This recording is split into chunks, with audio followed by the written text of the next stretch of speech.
The sea was a sheet of hammered silver under the midday sun as the Japanese transport ships cut through the waves, their hulls groaning against the weight of men and machinery. Lieutenant Kenji Hasegawa stood at the railing, the salt spray cooling his face as the Solomon Islands loomed in the distance, a tangle of emerald jungle and jagged peaks. "Look at that," muttered Corporal Akira Sato beside him, squinting at the dense foliage. "Like stepping into another world." Kenji nodded, tightening his grip on the rail. The rumors had reached them even before they left Rabaul. Whispers among the local guides of creatures lurking in the shadows, things that moved where no man should. Superstition, of course. The natives were primitive, their fears born of ignorance. Still, the jungle ahead looked hungry. "Focus on the mission," Kenji said, more to himself than to Sato. "The Americans won't be driven out by ghost stories." The landing craft hit the shallows with a jolt, and the men surged forward, rifles held high as they waded through the warm, knee-deep water. The jungle exhaled a thick, humid breath, the air heavy with the scent of damp earth and rotting vegetation. Cicadas screamed in the trees, a sound like 1,000 tiny blades scraping metal. Private Ren Tanaka, youngest in the unit, hesitated at the tree line, his eyes darting into the shadows. "Sir, did you hear that?" Kenji paused, listening. Only the wind rustling the leaves. "Hear what?" Tanaka swallowed. "Like footsteps, but not human." Sato clapped him on the back, laughing. "Probably a bird, or your stomach. You didn't eat breakfast." The men chuckled, but the laughter died quickly as the jungle swallowed them whole. Vines snagged at their uniforms, roots twisted underfoot, and the canopy above blotted out the sun.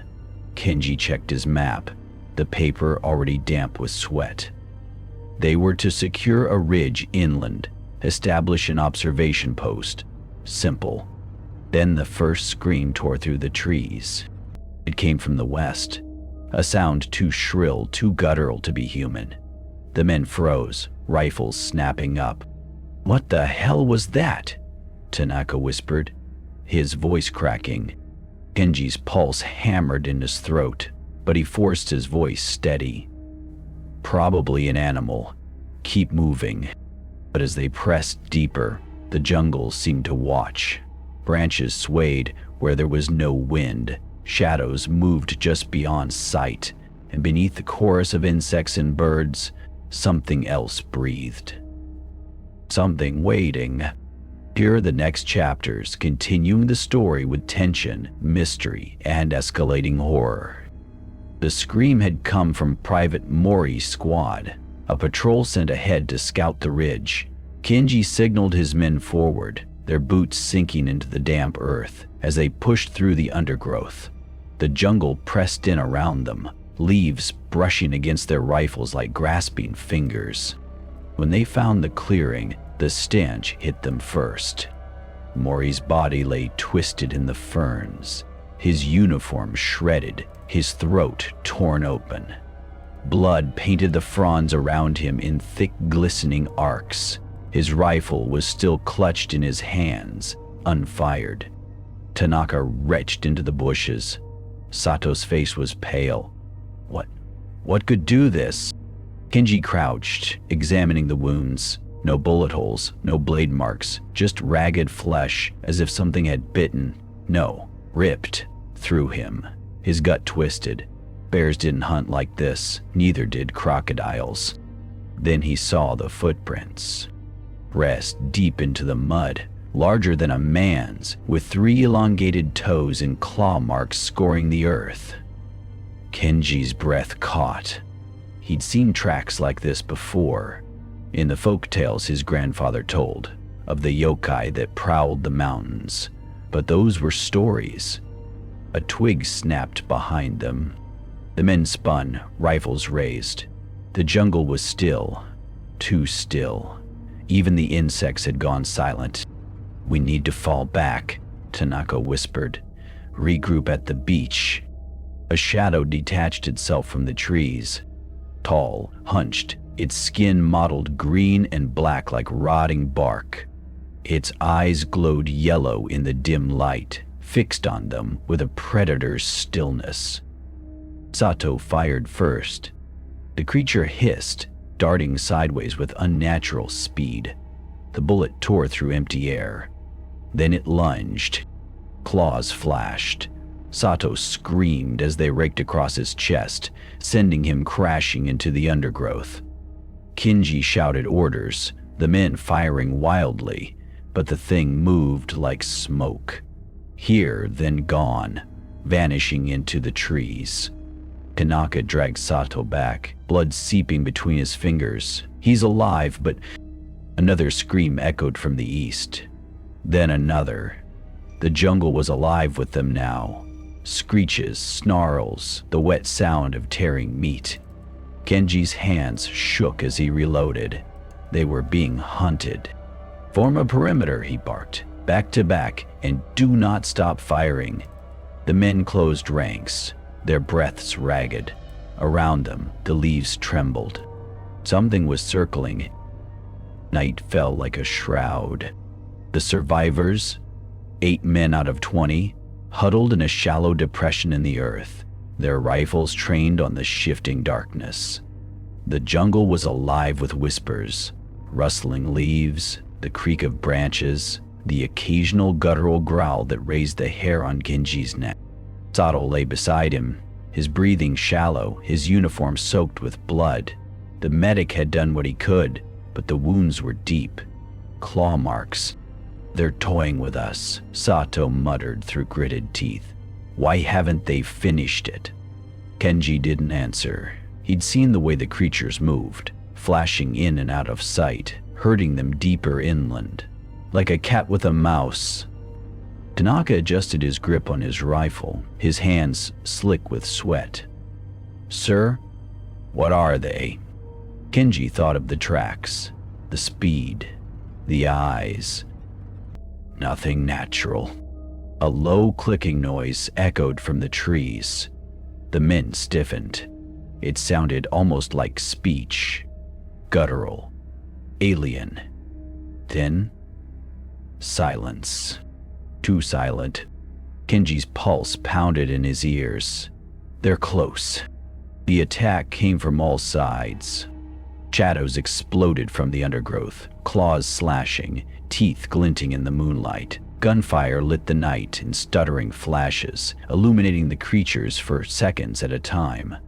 Long limbs, elongated skulls, mouths too wide for human faces. Kenji emptied his clip into one, watching it stagger back with a shriek before melting into the trees. Another soldier wasn't so lucky. A creature landed on his back, driving him face first into the dirt before dragging him, screaming, into the darkness. "Fall back," Kenji roared. "To the river." They ran, boots slipping in the mud, the jungle alive with pursuit. Tanaka stumbled, crying out as a claw grazed his shoulder. Kenji hauled him up, firing blindly behind them. Then the ground vanished beneath him. He tumbled down a slope, crashing through ferns and vines before landing hard on his back. Gasping, he looked up and froze. A cave mouth yawned before him, its edges carved with symbols he didn't recognize. The air from within was cold, reeking of damp stone and something older. Something wrong. Behind him, the creature's screeches grew closer. Tanaka grabbed his arm. "Sir, we have to move." Kenji stared into the cave's depths. Going in was suicide, but staying out here? The first of the creatures crested the ridge above them, its eyes gleaming. Kenji made his choice. Inside, now. The darkness swallowed them whole. Word count so far, ~2, 100. Still at 3,600. Dial notes. Maintain tight pacing, escalating tension, and vivid descriptions of the creatures to heighten horror. Dialogue reinforces character dynamics. Kenji's leadership, Tanaka's fear, Sato's grit. The cave cliffhanger sets up the next discovery. Let me know if you'd like any adjustments or additional chapters. Here are the next chapters, continuing the descent into horror and mystery in the Solomon Islands. The cave exhaled decay. Kenji's boots slipped on wet stone as he led the survivors deeper into the gloom, their rifles the only barrier against the darkness. Behind them, the creature's shrieks echoed at the entrance, but none followed. Tanaka's breath came in ragged gasps. Why aren't they coming in? Sato, leaning heavily on another soldier, coughed. Maybe they're afraid of what lives deeper. Kenji ignored the chill that crawled down his spine. He raised his flashlight, the beam cutting through the black. The walls were unnaturally smooth, carved with the same symbols as the entrance, jagged lines intersecting in patterns that made his eyes ache. Then the light caught something else. Bones. Dozens of them, piled in alcoves like offerings. Some were old, yellowed with age. Others, fresher. A skull stared hollow-eyed from the shadows. A rusted American helmet still clinging to its brow. We're not the first, Tanaka whispered. A low rumble shook the cave. Dust sifted from the ceiling. Kenji's flashlight flickered. Then the whispers started. Not from behind them, from ahead. A surgeration of voices, too layered to be human, humming just below hearing. The air grew thick, pressing against Kenji's skin like wet cloth. One of the men, Private Ishikawa, suddenly lurched forward, his rifle clattering to the ground. Do you hear that? His voice was dreamy, slack. It's beautiful. Kenji grabbed his arm. Snap out of it. Ishikawa twisted free, his eyes wide and unblinking. They're calling me. He ran to the dark, toward the voices, his boots slapping against stone. Kenji shouted after him, but the man vanished around a bend. A second later, his scream tore through the tunnels, cut off abruptly. Silence. The remaining men stood frozen, their rifles trained on the blackness. Sato's knuckles were white around his bayonet. We need to go back. Kenji opened his mouth, and the wall moved. Stone peeled away like skin, revealing a fissure that hadn't been there a second ago. Cold air poured from it, carrying a scent like opened earth and copper. And from within, a sound. Click, click, click. The same noise the creatures had made. But this was slower, deliberate. Something huge shifted in the dark.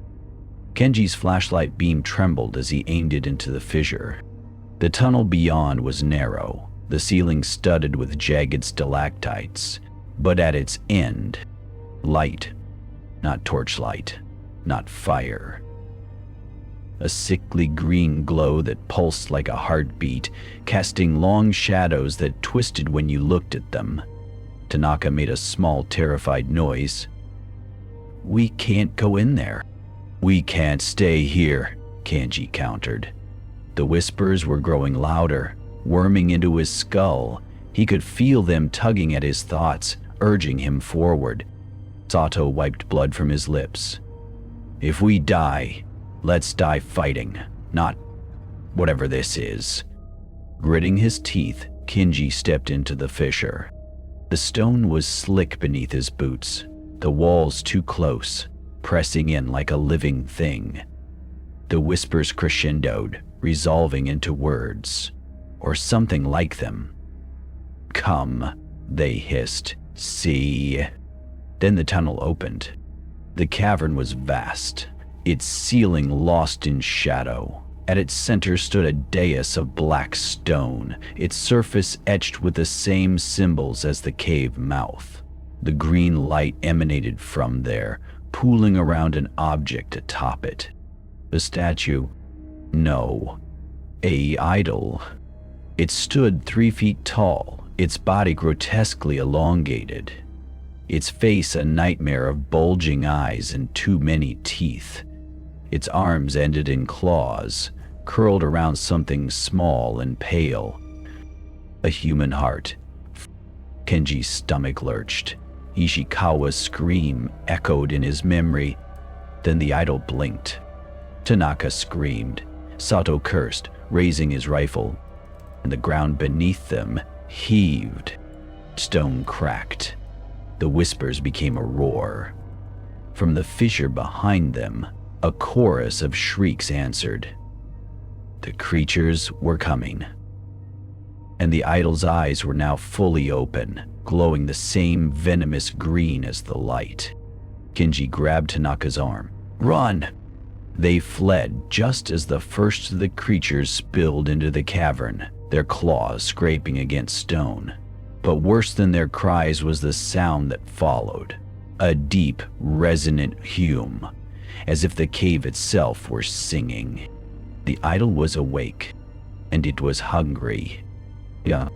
Word count for this batch tilde 1,000. The total word count so far? Tilde 4,600. Tone/key elements. Escalating cosmic horror, the idol, the whispers. Claustrophobic tension in the cave.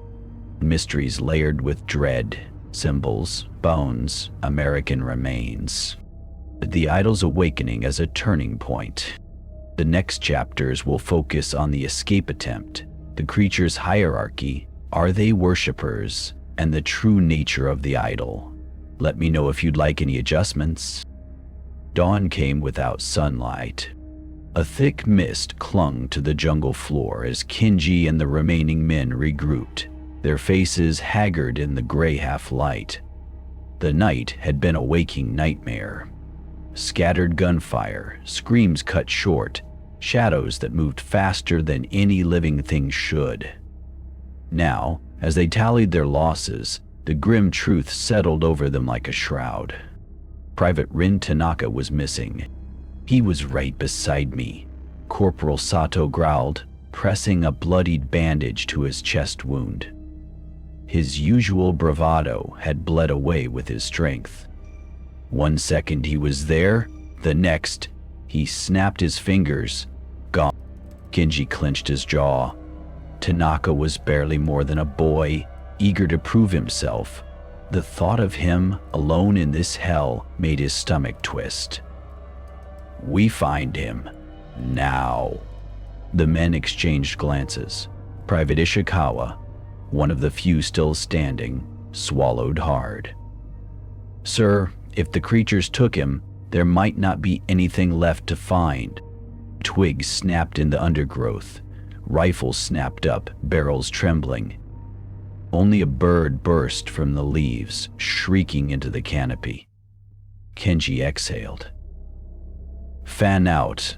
Search for tracks, blood, anything, and stay inside of each other. The jungle resisted them at every step. Vines snagged their boots. Roots seemed to shift beneath their feet. The deeper they pressed, the heavier the air became, thick with the iron scent of blood and something else, something spoiled. Then they found Tanaka's helmet. It lay overturned in a patch of flattened ferns, its strap torn clean through. A few feet away, dark streaks smeared the leaves. Too much to be from a single wound. Sato knelt, fingers brushing the blood, still wet. He's alive, or was, recently. Genji's flashlight beam cut through the mist, illuminating a trail of crushed foliage leading east, toward higher ground, toward the ridge they'd been meant to secure. A low, guttural noise rolled through the trees. Not human, not animal. The men froze. Ishikawa's whisper was barely audible. They're watching us. Kenji followed his gaze. Between the trees, just beyond the reach of the light, shapes crouched. Too tall, too still. Yellow eyes reflected back at them, unblinking. His finger hovered over his rifle's trigger. Don't run. Don't turn your back. The creatures didn't advance. They didn't need to. Their message was clear. You're being hunted. Then, from the ridge above, a weak cry cut through the silence. Help. Me. Tanaka's voice. Sato lunged forward. Kenji caught his arm. Wait, it could be a trap. Or he's dying. Sato wrenched free. I'm not leaving him. Kenji hesitated. The creature still hadn't moved. The cry came again, weaker now. Gritting his teeth, he made his decision. Ishikawa, cover our rear. Sato, with me, fast and quiet. They moved uphill, boots slipping on damp earth. The mist thickened, reducing the world to a blur of shadows. Tanaka's voice guided them, each plea more ragged than the last. Then they broke into a clearing and recoiled. Tanaka hung suspended between two trees, his uniform shredded, his arms bound by vines coated in a glistening sap-like substance. His head lolled as he moaned, his eyes glassy with pain. Beneath him, the ground was littered with bones picked clean. Sato cursed, rushing forward. Tanaka, hold on, we'll... A vine twitched. Kenji's blood turned to ice. Sato, stop! Too late. The jungle erupted. Vines lashed out like whips, wrapping around Sato's legs and yanking him off his feet. He bellowed, slashing with his bayonet, but more vines slithered from the trees, coiling around his arms, his throat. Kenji fired. The shot severed a vine, spraying thick black fluid. The others recoiled, just long enough for Sato to scramble back, gasping. Tanaka's eyes suddenly focused, locking onto Kenji's with terrifying clarity.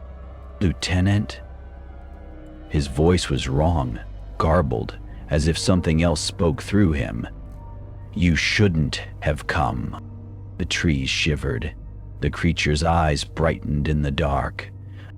And Tanaka's mouth split into a smile too wide for his face.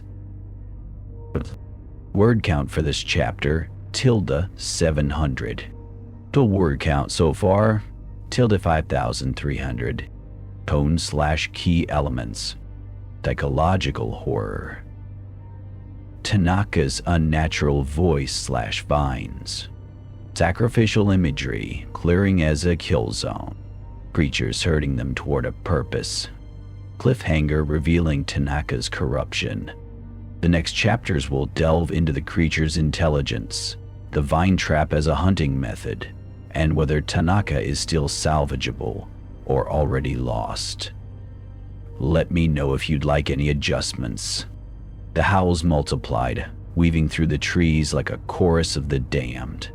Kenji barked orders. Perimeter defense! Barricade that gate! But the villagers ignored them, retreating into candlelit huts where low chanting began. Private Ishikawa pressed his back against a crumbling mud wall. They're praying, he whispered. Sato spat blood. Praying won't stop bullets. He reloaded with shaking hands, his chest wound seeping through the bandages. Kenji peered through the gaps in the palisade. Shadows darted between the trees, too fast to track. The stench of rotting meat thickened the air. Then the jungle fell silent. Too silent. A child's whimper came from the central hut. The chanting faltered. Something heavy thudded against the village gate. The wood splintered. Kenji's men opened fire as the first clawed hand tore through the gap. Three-fingered, elongated, its nails blackened like old blood. The creature shrieked as bullets ripped into it, but more hands joined, prying the breach wider. The old villager burst from his hut, hurling a clay pot that shattered against the gate. Flames erupted, engulfing the creatures in a sudden inferno. Their screams weren't of pain, but rage. Fire only slows them, the old man shouted. The hymn, you must hear the hymn. Kenji grabbed his arm. What the hell are these things? The villagers' eyes were hollow. They were here before man, before time. The Kakamura take. The Kakamura, remember. Another section of the gate gave way. A creature slithered through, taller than the others, its skin mottled with ritual scars, a necklace of finger bones clattering against its chest. The elder recoiled. "Shaman!" The creature threw back its head and sang. The sound wasn't a voice. It was 100 voices, layered into one, a vibration that made Kenji's teeth ache. The remaining torches snuffed out, the village plunged into darkness, and the Kakamura attacked as one. Kenji woke to the stench of bile and burnt flesh. Moonlight filtered through the shattered gate, illuminating the carnage. Bodies, villagers, soldiers lay strewn like broken dolls. Sato was gone. Ishikawa slumped beside him, his left arm ending at the elbow in a mess of teeth marks. The chanting had returned. Creeping to the central hut, Kenji peered through a crack in the wall. The surviving villagers knelt in a circle, their hands pressed to the dirt floor. The elder swayed as he sang, his voice cracking on the same alien syllables the Kakamura shaman had used. At the circle's center lay a pit. Bones filled it to the brim, some ancient, some fresh. The Kakamura shaman stood waist deep in the remains, running clawed fingers through the relics like a man sifting grain. As Kenji watched, the creature selected a femur, sniffed it, then tossed it aside with a disappointed hiss. The elder's chant rose in pitch. He gestured to a trembling girl, no older than 12, being pushed forward by the villager. Kenji's blood turned to ice. "They're making an offering." The shaman's nostrils flared. It grabbed the girl's face, sniffing deeply. Then, with a disgusted snarl, it shoved her away. The elder wailed. He tore at his hair, babbling. One word stood out. "Tainted." The shaman's yellow eyes locked onto the hut, onto Kenji. It smiled. Kenji ran. Through the burning village, past the gutted corpses, toward the jungle. Behind him, the shaman's howl shook the trees. Not in pursuit, but in triumph. They hadn't wanted the girl. They wanted him. Word count for this batch? Tilde 1,000. Total word count so far, tilde 6,300. This tone/key elements.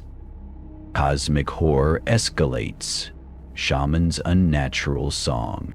Villagers' forced complicity in the ritual. Revelation that the Kakamuras are selective hunters. Cliffhanger with Kenji marked for unknown purpose. The next chapters will explore why Kenji is targeted and the true nature of the bone pit. Let me know if you'd like any adjustments. Here are the next chapters, continuing the story with Kenji's desperate flight and the dark revelations of the Kakamura. The river was their only chance. Kenji waded into the shallows, dragging Ishikawa through the current. The water might mask their scent, or so he hoped. Moonlight glinted off the black surface, broken only by the occasional ripple of something moving beneath. Ishikawa's teeth chattered. "Yes, sir. Look." From the far bank, shapes emerged from the trees, dozens of them. Kakamura. They didn't enter the water, just watched, waiting. Kenji's stomach dropped. "They're hurting us." The river bent sharply ahead, vanishing into a cavern mouth choked with vines. The current quickened, pulling them toward it. Ishikawa thrashed. "No, we can't go in there." But the choice was made for them. The water surged, sweeping them into the tunnel. The last thing Kenji saw before darkness swallowed them was the shaman standing atop the rocks, its bone necklace rattling as it raised its arms in triumph. Then the whispers began. Not from outside, from within. Kenji's vision swam. The river faded, replaced by flickering images. A city of black stone, spiraling into a starless sky. Things with too many limbs bowing before the idol. Himself kneeling as the shaman pressed a claw to his forehead. He gasped, choking on water as the current spat them into a cavern. The air reeked of wet stone and something sweetly rotten. Ishikawa vomited onto the rocks. "You saw it too." Kenji didn't answer. His eyes were fixed on the cavern walls. They were covered in handprints. Human. Dozens. Hundreds. All in dried blood. And beneath them, carved in the same jagged script as the idol, "The flesh remembers." Word count for this batch, ~1,000. The total word count so far, ~7,300. Tone/key elements. Body horror, Tanaka's transformation, cosmic visions hinting at the Kakamura's origins. The river as a forced path to revelation. Cliffhanger with the blood-marked cavern. The next chapters will reveal the meaning of the handprints and the true purpose of the Chosen. Let me know if you'd like any adjustments. The night erupted in screams. Kenji bolted upright in his tent, the humid air thick with the stench of torn canvas and something rancid, like spoiled meat left in the sun. Before he could grab his rifle, the tent wall shredded open, claws slashing through the fabric like paper. Yellow eyes gleamed in the dark. He rolled sideways just as the creature lunged, its talons gouging the earth where his head had been. The thing was massive, its hunched frame barely fitting through the tent flap, its mottled skin glistening with slick mucus. It turned on him with a hiss, jaws unhinging to reveal rows of needle-like teeth. Kenji's fingers closed around his bayonet. He drove it upward as the creature pounced. Steel met flesh with a wet crunch. The creature shrieked, black blood sprang from its throat. But it didn't retreat. It twisted, wrenching the blade from Kenji's grip, and swiped at his face. He barely ducked in time, scrambling backward through the torn tent flaps into chaos. The camp was a slaughterhouse. Creatures, dozens of them, ripped through tents, dragging men into the shadows. Gunfire flashed in the dark, illuminating glimpses of horror. Private Mori impaled on a talon, his mouth frozen in a silent scream. Corporal Sato back to back with two others, firing wildly into the trees. "Fall back to the armory," Kenji bellowed, snatching a fallen rifle from the mud. He fired at the creature pursuing him, the bullet punching through its bulbous eye. It staggered, but didn't fall. Tanaka stumbled into him, his face streaked with dirt and blood. "They came from the east tree line. We didn't even hear them." A shadow detached from the roof of the mess tent, landing behind Tanaka with a thud. Kenji didn't think. He shoved Tanaka aside and emptied the rifle's clip into the creature's chest. It collapsed, twitching, but more screeches answered from the jungle. They were surrounded. Sato grabbed Kenji's arm, dragging him behind a supply crate. "They're not animals," he panted. "They're hunting us, in packs." As if to prove his point, a chorus of clicks echoed from the trees, a guttural chittering language. The creatures paused, heads cocked, listening. Then, as one, they melted back into the jungle. Silence. The men didn't lower their rifles. The ground was littered with bodies, some human, some not. Tanaka's hands shook as he reloaded. "Why'd they stop?" Kenji wiped black blood from his face. "They didn't." A new sound cut through the night, a deep, resonant hum, like 1,000 wasps swarming in unison. The trees trembled. Then the real attack came. Larger shapes emerged from the darkness, taller, their hides streaked with ritual scars, bone necklaces clattering around their throats. The smaller creatures bowed as they passed. Kenji's stomach turned to ice. They have a hierarchy. The lead shaman raised a clawed hand, and the jungle charged. Word count for this chapter, ~600. Total word count so far, ~7,900. /key elements. High intensity action with visceral creature attacks. A reveal of the Kakamura's pack tactics and intelligence. Cliffhanger introducing the shaman's leadership. Body horror, unnatural movement, black blood, unkillable foes. The next chapters will explore the shaman's dark rituals and Kenji's desperate last stand. Let me know if you'd like any adjustments. The radio hissed static. Kenji slammed his fist against the cracked casing, willing the damn thing to work. Command, this is Lieutenant Hasegawa. Does anyone copy? Nothing.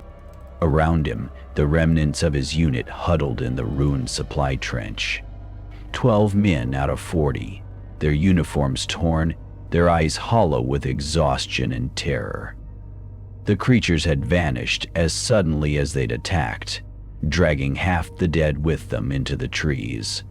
The jungle was silent now, but the air still thrummed with that awful, insect-like. Sato wiped black blood from his bayonet. They're toying with us. Tanaka hugged his knees, rocking slightly. Why didn't they finish it? Kenji knew. He'd seen the way the larger ones, the shamans, had watched him during the attack. Not with hunger, but recognition. Like he was a prize. Private Ishikawa suddenly stiffened. Listen. A new sound threaded through the trees. Not clicks or howls, but a low, rhythmic drumming. Like flesh striking hollow wood. Kenji's stomach dropped. They're calling more. The men needed no order. They grabbed what ammo they could carry and ran. The jungle swallowed them whole. Vines snagged at their legs. Roots seemed to twist underfoot, trying to trip them. Kenji led them westward, toward the coast, toward possible salvation, but with every step the drumming grew louder, closer, until the very air vibrated with it. Then the radios crackled to life. A voice, not Japanese, not human, garbled through the speakers, a wet, choking sound like a throat full of mud. The words were nonsense, but the tone. It was laughing. Tanaka ripped the radio from his belt and hurled it into the trees. They're in our gear. Sato grabbed Kenji's arm. We need to split up. Smaller groups, harder to track. Kenji hesitated. Splitting forces was suicide, but so was staying together. Tanaka. Ishikawa. With me. Sato, take the others south. If you make the beach, signal for extraction. Sato nodded grimly. And if we don't? The drumming reached a fever pitch.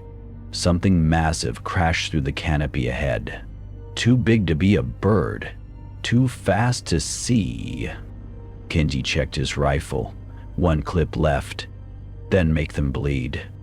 The men parted ways, vanishing into the green hell. Kenji's group hadn't gone 50 meters when the first scream echoed from the south. Sato's voice, cut short. Ishikawa froze. We have to help. Kenji yanked him behind a tree. Too late. Through the foliage, shapes moved. Dozens of them, dragging something heavy. No, not something. Someone. Sato's body. The creatures weren't eating him. They were taking him. Kenji's hands shook. Whatever waited in the jungle's heart, it wanted prisoners, not corpses. And they were running straight toward it. What's the word count for this chapter? ~600. Total word count so far, 8,8,500. Own/key elements, psychological horror, radio distortion, unseen pursuers, the jungle as an active malevolent force, reveal of the creature's intelligence and strategy. Sato's capture raising stakes for Kenji. The next chapters will explore the creature's lair and the fate of those taken alive. Let me know if you'd like any adjustments. Here are the next chapters, continuing the story with escalating horror as Kenji and his men delve deeper into the nightmare. The ravine walls closed in, forming a tunnel of twisted roots and hanging vines.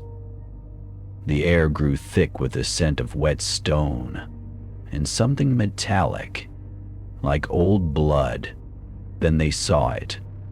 A monolith of black rock jutted from the earth ahead, its surface carved with the same jagged symbols from the cave. At its base, a dozen figures knelt in worship. Human figure, or what was left of them. Their skin had turned gray and leathery, their limbs elongated, their fingers fused into claw-like appendages. They swayed in unison, chanting in guttural clicks that mirrored the Kakamura's speech. Tanaka made a strangled noise. "Are those men?" Kenji whispered. "Or they used to be." One of the figures turned. Sato's face was still recognizable beneath the peeling skin, his eyes milky white. His mouth moved, but the voice that emerged wasn't his. It was layered, ancient, the same resonance as the shaman's. "You are chosen." The other figures stood, their movements jerky, unnatural. Kenji raised his rifle, and the monolith screamed. Not a sound, a pressure, a vibration that liquefied Kenji's bones. He collapsed, blood trickling from his nose and ears. Tanaka writhed beside him, his screams silent in the deafening roar. The last thing Kenji saw before darkness took him was Sato reaching down, his clawed hands gentle as they lifted him toward the monolith. "The flesh remembers," Sato's voice whispered. "It always remembers." Word count for this batch, 1,000. Total word count so far, 9,500. And /key elements. Body horror, transformed soldiers, river creatures, cosmic dread, sentient monolith, unnatural chanting, and the jungle as a living, malevolent entity. Cliffhanger with Kenji's capture. The next chapters will reveal the monolith's purpose and the true fate of the chosen. Let me know if you'd like any adjustment. Here are the next chapters, continuing Kenji's harrowing journey into the heart of the Kakamura's domain. Consciousness returned in fragments. The stench of rotting meat. The sticky press of warm stone against his cheek. The murmur of voices. No, not voices. Chitters, layered and wet, vibrating through the walls. Kenji opened his eyes to darkness. Not the dark of night, but a complete suffocating absence of light. His hands scrabbled against the floor, slick, uneven, like the inside of a throat. His fingers brushed something soft and yielding. A corpse. Recent. The uniform was Jep. He recoiled, bile rising in his throat. The movement sent pain lancing through his skull where the monolith's scream had shattered his senses. He was weaponless, trapped. Then the whispers began. Not from outside, from within. Images flooded his mind unbidden. A city of spiraling black towers under a green sun. Creatures with too many mouths bowing before an altar. 1,000 souls screaming as their flesh unraveled. Kenji gasped, his vision swimming. The whispers weren't just in his head, they were in his blood. A dim glow pulsed ahead, the same sickly green from the cave. He crawled toward it, his body heavy as lead. The chamber opened into a cavern so vast the ceiling vanished into shadow. The walls pulsed with veins of that unnatural light, converging at the center where the black monolith stood, now cracked open like an egg. And inside it, Kenji's stomach turned. Sato knelt before the monolith, his body half melted into the stone, his spine elongating into a grotesque tail that fused with the rock. His milky eyes rolled toward Kenji. "You see it now," Sato's voice gurgled from a dozen throats. The other transformed soldiers emerging from the shadows, their bodies warped in different ways, extra limbs, exposed ribs, mouths splitting their torsos. Kenji stumbled back. "What are you?" Sato smiled with too many teeth. "The remembered. The reborn." He raised a clawed hand, and the monolith's glow intensified. "The Kakamura are not hunters. They are midwives." The light surged. Kenji screamed as his skin began to crawl. The pain was beyond anything Kenji had known, not just in his flesh, but in his mind, as if his very thoughts were being rewired. Visions assaulted him. Himself standing atop a mountain of corpses, his skin gray, his hands clawed. The jungle spreading across oceans, swallowing cities whole. The idol from the cave grown to monstrous size, its eyes opening. He wrenched himself free of the vision, gasping. His left hand was changing, the fingers elongating, the nails darkening to claws. Sato loomed over him. "The flesh remembers its true shape. Let it..." Kenji gritted his teeth. "I won't become one of you. You already are." Sato pressed a warped hand to Kenji's chest. "The mark chose you. Your blood sings with it." The other transformed soldiers circled closer, their breath hot and rancid. Kenji's body burned with the need to change, to submit. Then he saw Tanaka. The boy hung suspended in a cocoon of vines near the monolith, his body half consumed by the black tendrils snaking through his veins, but his eyes, still human, locked onto Kenji's. "Lieutenant, kill me." The words were Tanaka's own, weak but clear. Sato snarled, "Silence." Kenji's claws twitched. He made his choice. With a roar, he lunged, not at Sato, but at the pulsing veins of green light in the cavern wall. His claws tore through them, spraying viscous fluid. The monolith shrieked. The cavern trembled. Sato howled in rage as the light flickered, the transformation in Kenji's hand reversing. The Kakamura were coming. But for the first time, Kenji saw fear in the eyes of the remembered. Word count for this batch, ~1000. Total word count so far, ~10,500. And tone/key elements. Body horror, Kenji's partial transformation. Cosmic revelations. Kakamura's true purpose. Tanaka's tragic fate. Kenji's defiance as turning point. The next chapters will explore the monolith's weakness and Kenji's desperate escape attempt. Let me know if you'd like any adjustments. The cavern trembled with the monolith's dying shriek.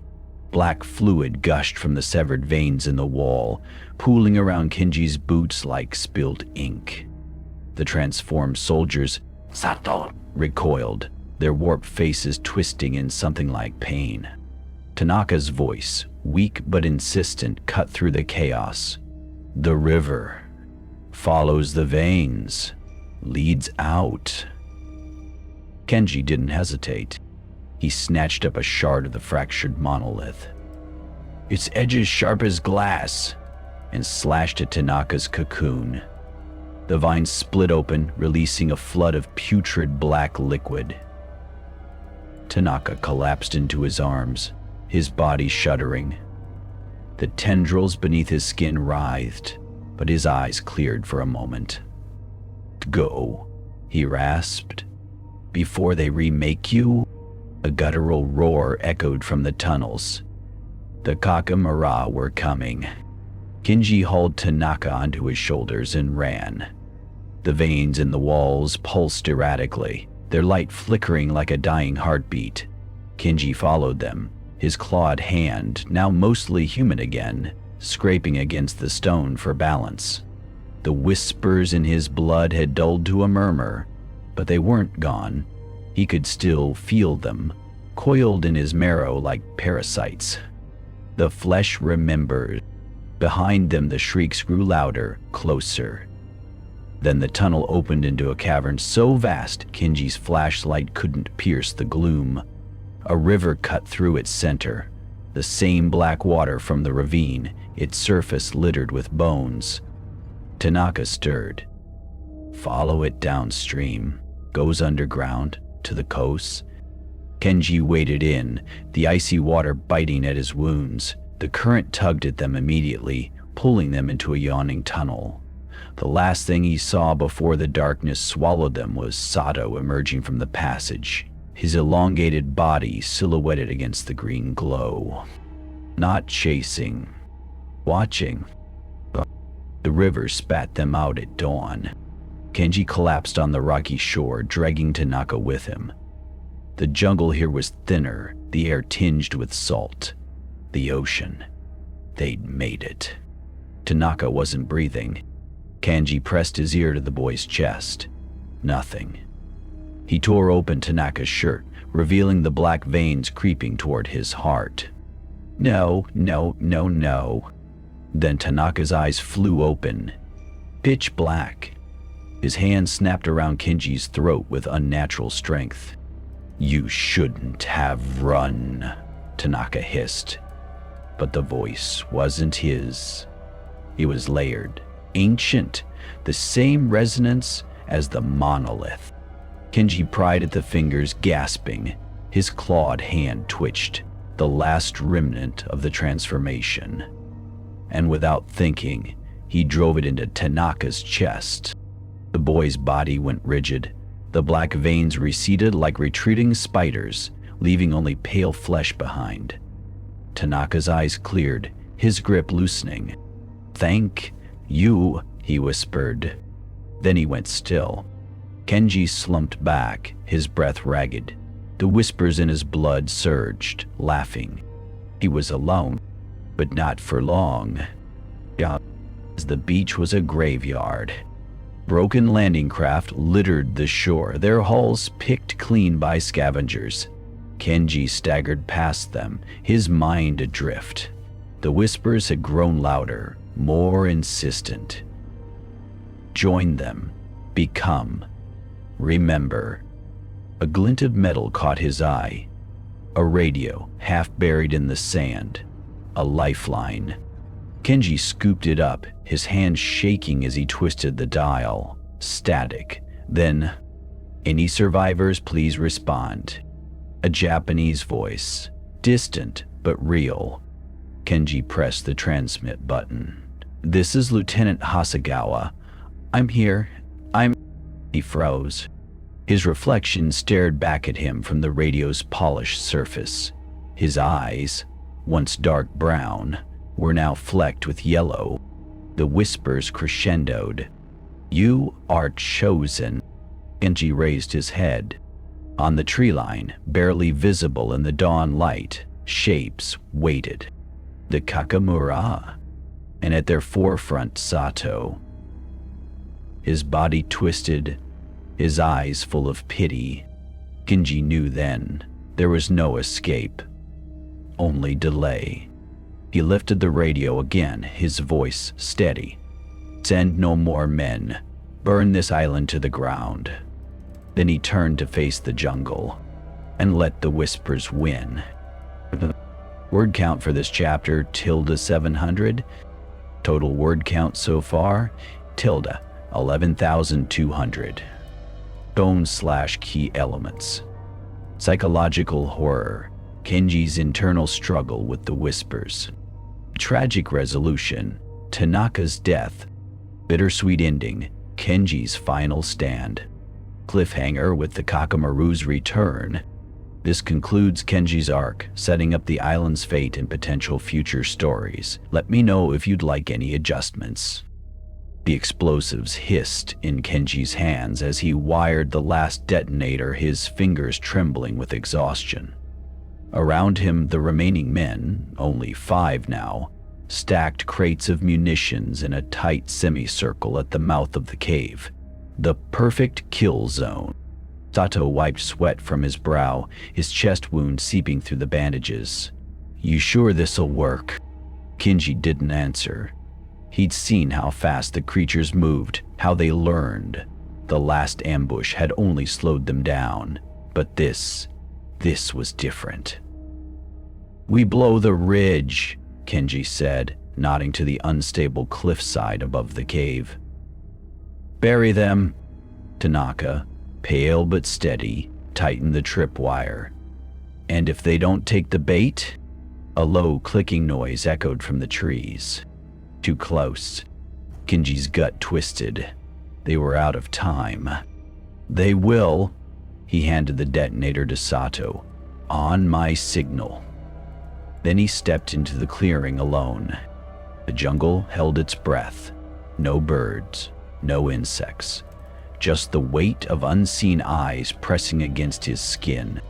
Kenji raised his rifle and fired 3 shots into the air. The response was instant. Shadows detached from the trees. First 3, then 6, then a dozen, their yellow eyes glinting in the twilight. They circled him, claws flexing, but didn't attack. Waiting. Kenji bared his teeth. "Come on." The largest one, the shaman, tilted its head as if amused. Then it spoke. The words guttural but unmistakable. "Run." Kenji ran. Straight toward the cave. The creatures followed, their shrieks shaking the leaves. Kenji dove behind the crates as the first wave hit the tripwire. The explosives roared. Fire and shrapnel tore through the front ranks, limbs spinning through the smoke, but the rest didn't falter. They leapt over the carnage, claws slashing. Sato cursed. "They're adapting." Kenji grabbed the detonator. "Now!" The second blast was louder. The cliff face shuddered, then collapsed in a thunderous wave of rock and dirt. The creatures disappeared beneath the avalanche, their cries cut short. Silence. The men waited, rifles trained on the dust cloud. Then, a single clawed hand burst from the rubble. Another. The shaman emerged, its body broken, but still moving, still smiling. Behind it, the earth trembled as more creatures dug themselves free. Too many. Kenji's blood turned to ice. The trap had failed, and the creatures had learned. Word count for this chapter, ~500. Total word count so far, 11,700. Tone/key elements. Attention action with the failed ambush. Creatures displaying terrifying adaptability. Shaman's speech, raising stakes. Intelligence. Cliffhanger with the trap's catastrophic failure. The next chapters will explore the survivors' last-ditch escape and the true nature of the creature's hive mind. Let me know if you'd like any adjustments. "To the river!" Kenji shouted, shoving Tanaka ahead as the creatures clawed free of the rubble. The jungle blurred past them, branches whipping at their faces as they ran. Behind them, the shaman's shriek split the air, not in rage, but in command. The Kakamura gave chase, their footfalls unnaturally synchronized, a wave of snapping twigs and guttural breaths. The river appeared through the trees, wide and glistening under the moonlight. The current looked strong, the opposite bank a good 50 meters away. "We'll never make it," Tanaka panted, his face ash. "You don't have to outswim them," Kenji snapped. "Just the man next to you." A cruel joke, but the truth. He turned to the remaining men. Sato, Ishikawa, and 2 privates whose names he couldn't recall through the fog of exhaustion. Once we're across, we blow the bridge. He nodded to the rickety rope and wood construction swaying downstream. Sato's grin was bloody. Now you're thinking. They plunged into the water. The cold hit Kenji like a fist, stealing his breath. The current tugged at his legs, threatening to drag him under, but he fought forward, his boots scraping the rocky bottom. Behind him, the Kakamura reached the bank, but they didn't follow. They watched. Tanaka thrashed ahead, his strokes uneven. They're not coming in. Kenji's gut twisted. Then he saw it. A ripple against the moonlight. Then another. Not from the current, from something beneath the surface. Long, sinuous shadows gliding just beneath the water, converging toward them. "Move!" Kenji roared. The first eel struck as Ishikawa reached mid-river. It launched from the depths, jaws gaping, and clamped onto his arm. He screamed as it yanked him under, the water churning red. The privates panicked, flailing toward the bridge instead. One made it 3 steps onto the rotting planks before the ropes twitched. Not from decay, but from the Kakamura's claws slicing through them. The bridge collapsed. The privates fell. The eels were waiting. Kenji and Tanaka reached the far bank just as Sato stumbled behind them, his chest wound reopening in the current. A shadow darted toward him. Kenji grabbed Sato's collar and hauled him onto the rocks. The eel's teeth grazed Sato's boot before it vanished back into the depths. Panting, they turned to face the river. The Kakamura still hadn't crossed. The shaman stood at the water's edge, its head cocked, as if listening. Then it raised its claws and sang, a single, vibrating note that made the river itself tremble. The eels surfaced, dozens of them, their pale bodies writhing, their dead black eyes fixed on Kenji. Waiting. The shaman's message was clear. This isn't a barrier. It's a cage. Word count for this chapter, ~500. Total word count so far, ~12,200. /key elements. Desperate escape with new aquatic threat. Psychological horror. Creatures hurting rather than attacking. Shaman's control over environment raising stakes. Cliffhanger, with survivors trapped between threats. The next chapters will explore the Kakamura's territorial nature and the dark truth behind the river's significance. Let me know if you'd like any adjustments. Here are the final chapters, bringing Kenji's harrowing journey to its climactic conclusion. The cave was their tomb. Kenji pressed his back against the damp stone, his rifle empty, his bayonet chipped from bone. Outside, the Kakamura's clicking speech echoed through the jungle. Closer now. They'd been driven to this dead end after the river, the creatures content to stalk rather than strike. Sato slumped beside him, his breath wet and ragged. The chest wound had festered, black veins spider-webbed from the bandages. His eyes, when they met Kenji's, were too bright, fever bright. "They're waiting for nightfall," Sato whispered. Tanaka, curled in on himself near the cave mouth, flinched. Kenji already knew. He'd seen it in the shaman's gaze, in the way the creatures moved like a single organism. They want us to see it coming. A rustle in the undergrowth. The Kakamura were positioning themselves. Not attacking. Not yet. Sato coughed, spitting blood. Then, with trembling hands, he unclipped his last grenade. "I'll take some with me." Kenji opened his mouth. When the whispers started, not from outside, from inside his skull. The flesh remembers. His vision swam. The cave walls melted, replaced by flickering images.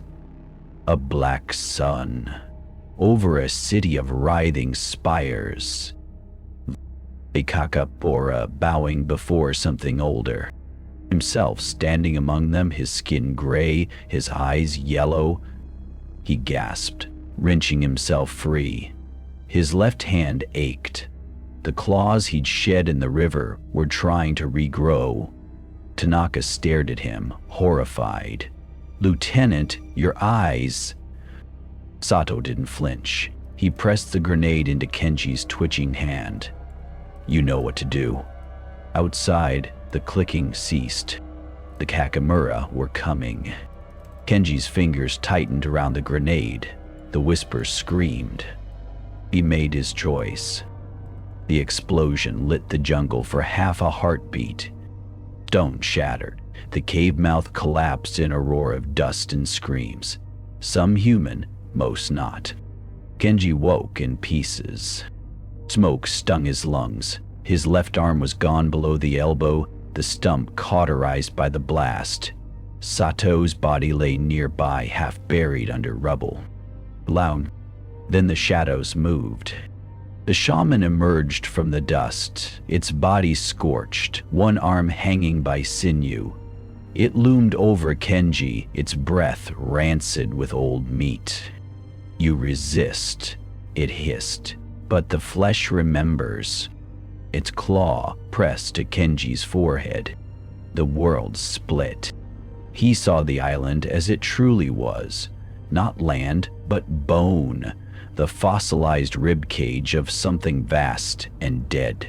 The Kakamura were its immune system, the monolith its dreaming heart. And the idol? A key to waking it. The vision vanished as the shaman recoiled, snarling. Kenji's blood, his tainted blood, had burned it. He laughed, the sound raw. "You can't take me. I'm already yours." The shaman hesitated. Then the jungle erupted with gunfire. Japanese voices shouted, boots pounded the earth, the shaman shrieked, lashing out.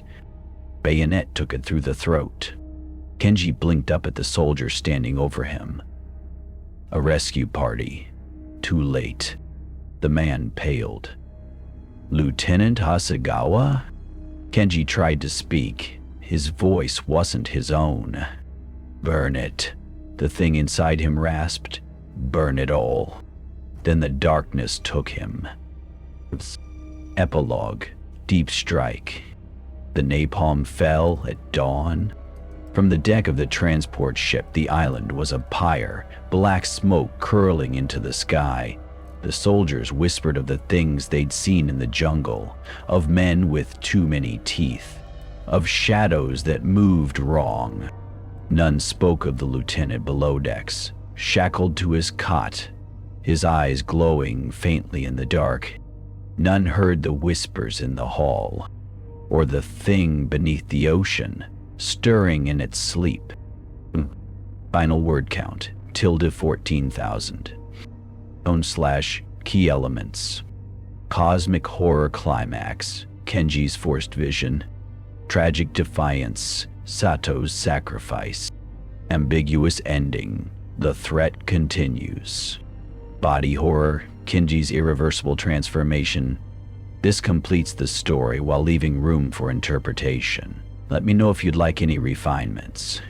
Here are the final chapters, bringing Kenji's harrowing journey to its climactic conclusion with escalating horror and a haunting resolution. The cave walls pulsed. Kenji pressed his palm against the stone, feeling the unnatural vibration thrum through his bones. The whispers had grown louder since the river, slithering through his thoughts like worms. He could no longer tell if the voices came from the jungle or his own rotting mind. Sato slumped against the far wall, his chest wound festering with black veins. "You're changing," he rasped. Kenji didn't deny it. His left hand was numb, the fingernails darkening to claws. The visions came more frequently now. Flashes of that cyclopean city, of the idol grown to mountain size. Tanaka hugged his knees, rocking. We should have died at the river. Outside, the clicking chorus began again. The Kakamura had herded them here, to this cavern stinking of old blood. Waiting, watching. Kenji's radio crackled to life. Static, then a voice. Not Japanese, not human. Garbling a single phrase. Come home. The stone beneath his palm grew warm. With a grinding shriek, the cave walls split open. Darkness yawned beyond, the air thick with the scent of wet copper. From the depths, shapes emerged. Men, or what had once been men. Their uniforms hung in tatters, their skin gray and peeling. Private Mori shuffled at the forefront, his jaw unhinged like a snake's, his eyes milky white. Behind him, Ishikawa's torso split open like a blossoming flower, ribs elongating into spindly limbs. Sato made a wet, broken sound. No. Mori's head tilted at an impossible angle. When he spoke, the voice was layered, ancient. The flesh remembers. Genji's bayonet trembled in his grip.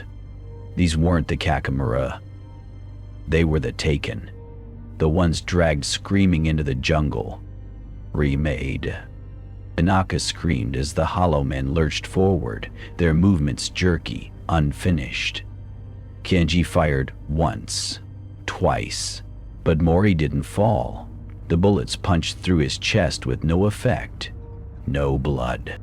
Sato grabbed Kenji's arm, his fingers burning with fever heat. The explosives! The satchel charge. Their last resort. Kenji met his eyes and understood. As the hollow men reached for them, Sato wrenched the pin free.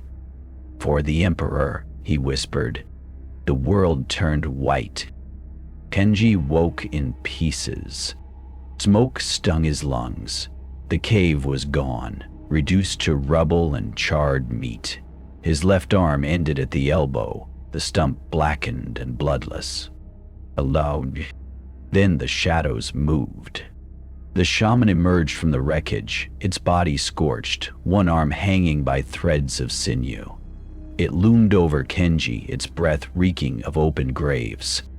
You resist, it hissed, but the dream is hungry. Its claw pressed against Kenji's forehead. The world split. He saw the island as it truly was. Not land, but the fossilized ribcage of something vast and dead. The Kakamura were its immune system, the monolith its dreaming heart. And the idol? A key, awaking the sleeper beneath the waves. The vision shattered as the shaman recoiled, shrieking. Kenji's blood, his tainted blood, had burned it. He laughed, the sound raw. You can't take me. I'm already yours. The shaman hesitated. Then the jungle erupted with gunfire. Japanese voices shouted.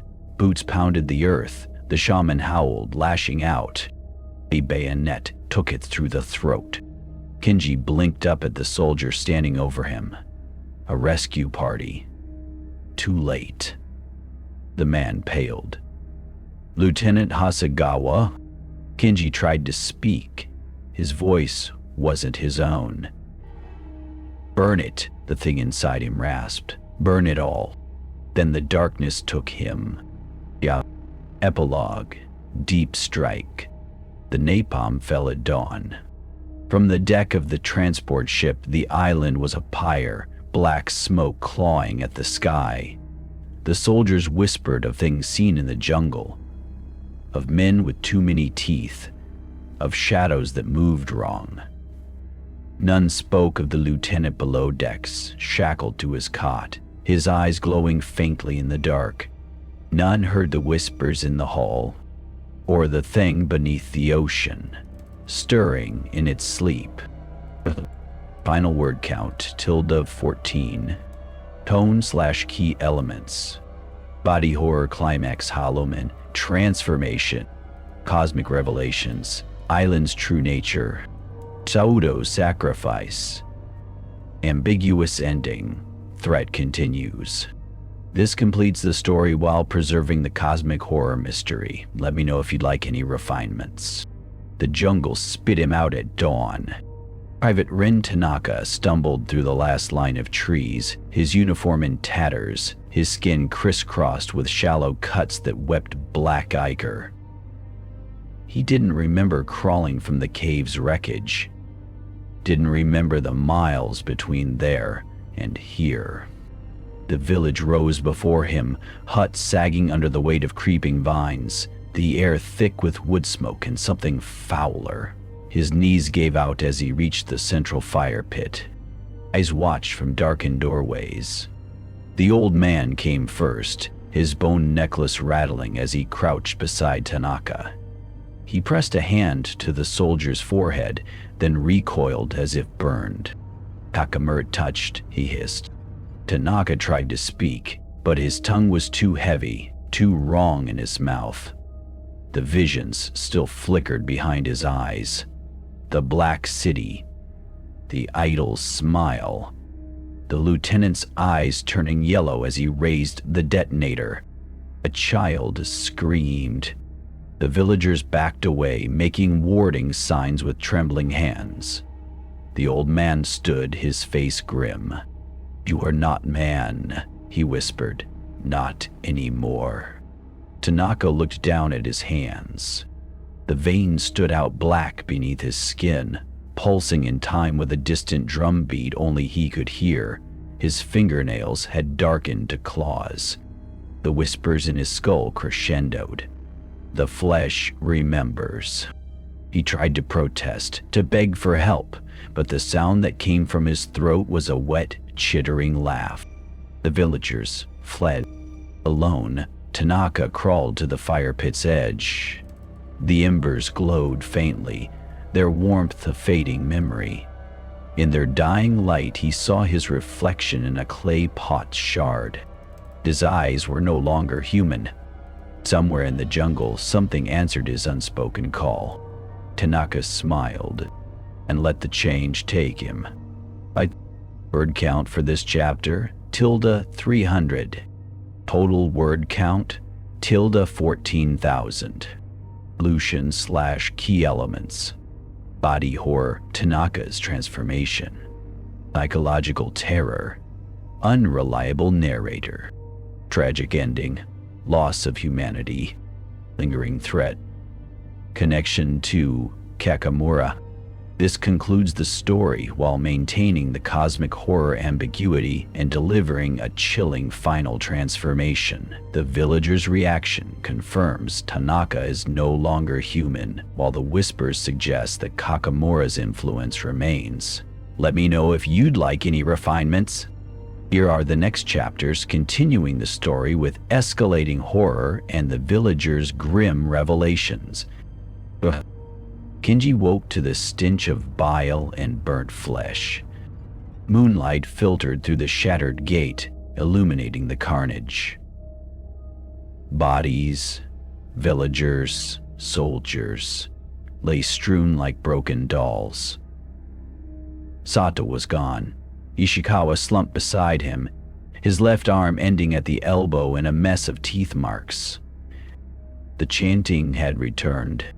Creeping to the central hut, Kenji peered through a crack in the wall. The surviving villagers knelt in a circle, their hands pressed to the dirt floor.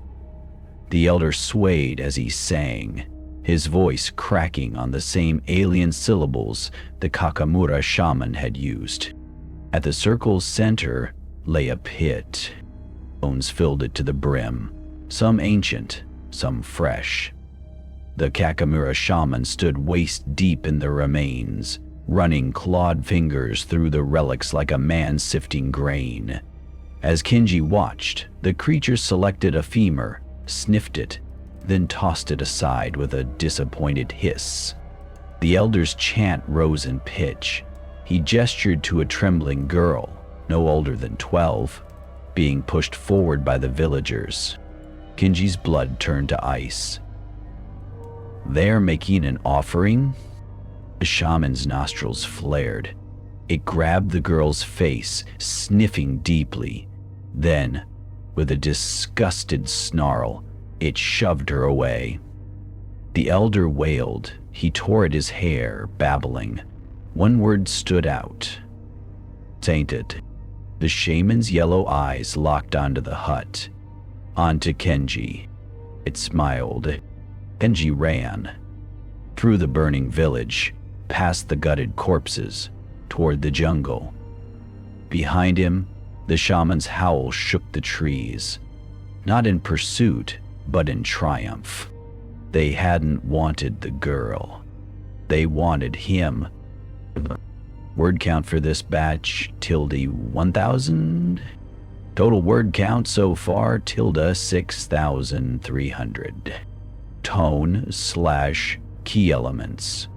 Cosmic horror escalates. Shaman's unnatural song. Villagers' forced complicity in the ritual. Revelation that the Kakamura are selective hunters. Cliffhanger with Kenji marked for unknown purpose. The next chapters will explore why Kenji is targeted and the true nature of the bone pit. Let me know if you'd like any adjustments. Here are the next chapters, continuing Kenji's journey into the heart of darkness as he uncovers the horrifying truth about the Kakamura. Branches lashed Kenji's face as he crashed through the jungle, his boots sliding in the mud. The shaman's howl still echoed in his skull. Not just sound, but something deeper. Something that itched beneath his skin. Ishikawa limped behind him, his breath coming in wet gasps. "Sir, can't..." Kenji grabbed the private's good arm, hauling him behind a moss-crusted boulder. The village fires were distant pinpricks now, but the Kakamura didn't need light to hunt. "We mias," Ishikawa panted. "Why not the girl?" Kenji's hand went to his chest where the shaman's gaze had burned into him. His fingers brushed something damp. Blood, but not his own. Sato's bandages, the ones he'd helped wrap after the first attack. The realization hit like a bullet. "They don't want the weak," he whispered. "They want fighters, survivor." A twig snapped. Kenji spun, rifle raised, and froze. Tanaka stood 3 paces away, or what was left of him. The boy's uniform hung in tatters, his skin mottled with the same creeping black veins they'd seen in the vines. His eyes were fully yellow now, the pupils slit like a reptile's. But worst of all was his smile. Too wide, too many teeth. "Lieutenant," Tanaka rasped, his voice layered with something older. "You've been chosen." Ishikawa made a choked sound. "Tanaka? What did they do to you?" The thing wearing Tanaka's skin tilted its head. "Gave me eyes to see." It pointed to Kenji's bloodied shirt. "The mark is on you now. The Kakamura will come. The Kakamura always come." Then it lunged. Kenji fired. The bullet tore through Tanaka's throat, but the boy didn't stagger. Didn't bleed. He just laughed.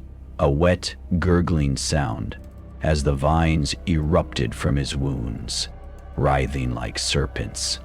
"Run," Tanaka crooned. "It's more fun that way." Kenji grabbed Ishikawa. They ran. Behind them, the jungle itself seemed to howl. The river was their only chance. Kenji waded into the shallows, dragging Ishikawa through the current. The water might mask their scent, or so he hoped. Moonlight glinted off the black surface, broken only by the occasional ripple of something moving beneath. Ishikawa's teeth chattered. "SS, sir. Look." On the far bank, shapes emerged from the trees. Dozens of them, Kakamura. They didn't enter the water, just watched, waiting. Kenji's stomach dropped. "They're hurting us." The river bent sharply ahead, vanishing into a cavern mouth choked with vines. The current quickened, pulling them toward it. Ishikawa thrashed. No, we can't go in there. But the choice was made for them. The water surged, sweeping them into the tunnel. The last thing Kenji saw before darkness swallowed them was the shaman standing atop the rocks, its bone necklace rattling as it raised its arms in triumph. Then the whispers began. Not from outside, from within. Kenji's vision swam, the river faded, replaced by flickering images. A city of black stone, spiraling into a starless sky. Things with too many limbs bowing before the idol. Himself, kneeling as the shaman pressed a claw to his forehead. He gasped, choking on water as the current spat them into a cavern. The air reeked of wet stone and something sweetly rotten. Ishikawa vomited onto the rocks. You saw it too. Kenji didn't answer. His eyes were fixed on the cavern walls. They were covered in handprints. Human, dozens, hundreds, all in dried blood. And beneath them, carved in the same jagged script as the idol, the flesh remembers. Yes. Word count for this batch ~1,000. Total word count so far ~7,300. Own/key elements. Body horror, Tanaka's transformation. Cosmic visions hinting at the Kakamura's origins. The river as a forced path to revelation. Cliffhanger with the blood-marked cavern. The next chapters will reveal the meaning of the handprints and the true purpose of the Chosen. Let me know if you'd like any adjustments. The moldering pages stuck together as Dr. Eleanor Carter peeled them apart, her latex gloves leaving smudges on the brittle paper. The Solomon Islands' humidity made preservation a nightmare, but the diary she'd uncovered in the abandoned bunker was worth the discomfort. Her assistant, Mark, adjusted the lantern. Well, is it legit? Eleanor's breath caught as she deciphered the faded kanji. It's a soldier's account. Japanese Imperial Army, 1943. She traced a water-stained passage, her fingers trembling. Oh God. June 17th. They took Sato last night. I watched as the vines dragged him screaming into the trees. His eyes were still human when they swallowed him whole. The villagers say the Kakamura remake men into something else. I'm starting to believe them. Mark leaned in, his face pale in the lantern light. Kakamura? Eleanor turned the page.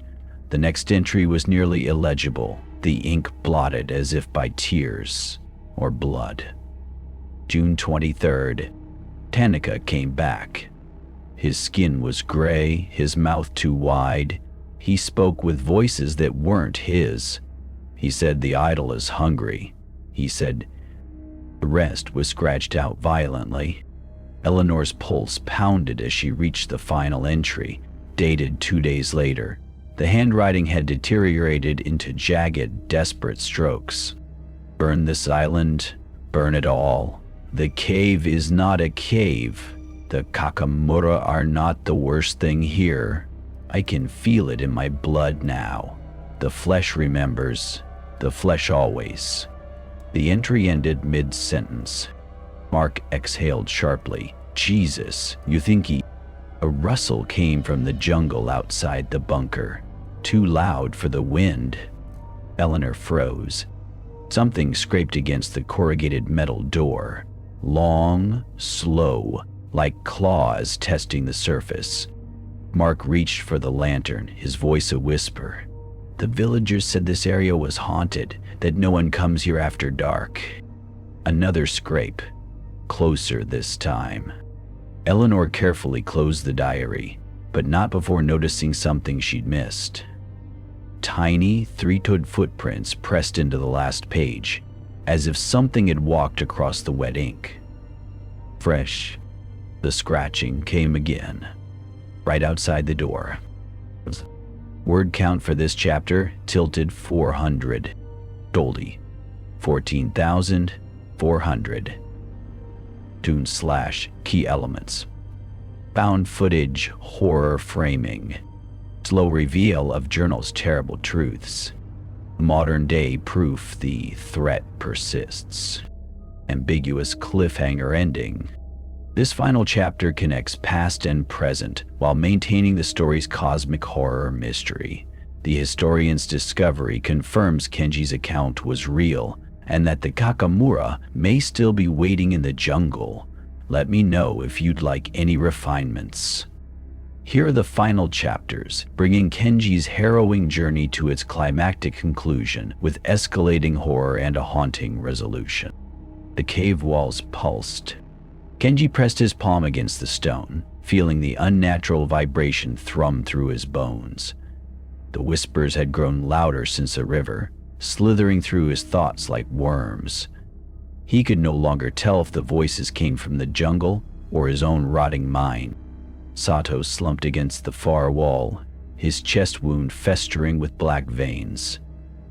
"You're changing," he rasped. Kenji didn't deny it. His left hand was numb, the fingernails darkening to claws.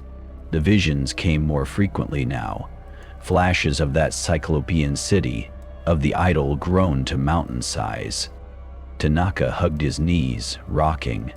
"We should have died at the river." Outside, the clicking chorus began again. The Kakamura had herded them here, to this cavern stinking of old blood. Waiting, watching. Kenji's radio crackled to life. Static, then a voice, not Japanese, not human, garbling a single phrase. "Never made it so far, hon." The stone beneath his palm grew warm. With a grinding shriek, the cave wall split open. Darkness yawned beyond, the air thick with the scent of wet copper. From the depths, shapes emerged. Men, or what had once been men. Their uniforms hung in tatters, their skin gray and peeling. Private Mori shuffled at the forefront, his jaw unhinged like a snake's, his eyes milky white. Behind him, Ishikawa's torso split open like a blossoming flower, ribs elongating into spindly limbs. Sato made a wet, broken sound. "No!" Mori's head tilted at an impossible angle. When he spoke, the voice was layered, ancient. The flesh remembers. Kenji's bayonet trembled in his grip. These weren't the Kakamura. They were the Taken. The ones dragged screaming into the jungle. Remade. Tanaka screamed as the hollow men lurched forward, their movements jerky, unfinished. Kenji fired once, twice, but Mori didn't fall. The bullets punched through his chest with no effect. No blood. Sato grabbed Kenji's arm, his fingers burning with fever heat. The explosives. The satchel charge. Their last resort. Kenji met his eyes and understood. As the hollow men reached for them, Sato wrenched the pin free. "For the Emperor," he whispered. The world turned white. Kenji woke in pieces. Smoke stung his lungs. The cave was gone, reduced to rubble and charred meat. His left arm ended at the elbow, the stump blackened and bloodless. Alone. Then the shadows moved. The shaman emerged from the wreckage, its body scorched, one arm hanging by threads of sinew. It loomed over Kenji, its breath reeking of opened graves. "You resist," it hissed, "but the dream is hungry." Its claw pressed against Kenji's forehead. The world split. He saw the island as it truly was. Not land, but the fossilized ribcage of something vast and dead. The Kakamura were its immune system, the monolith, its dreaming heart. And the idol? A key to waking the sleeper beneath the waves. The vision shattered as the shaman recoiled, shrieking. Kenji's blood, his tainted blood, had burned it. He laughed, the sound raw.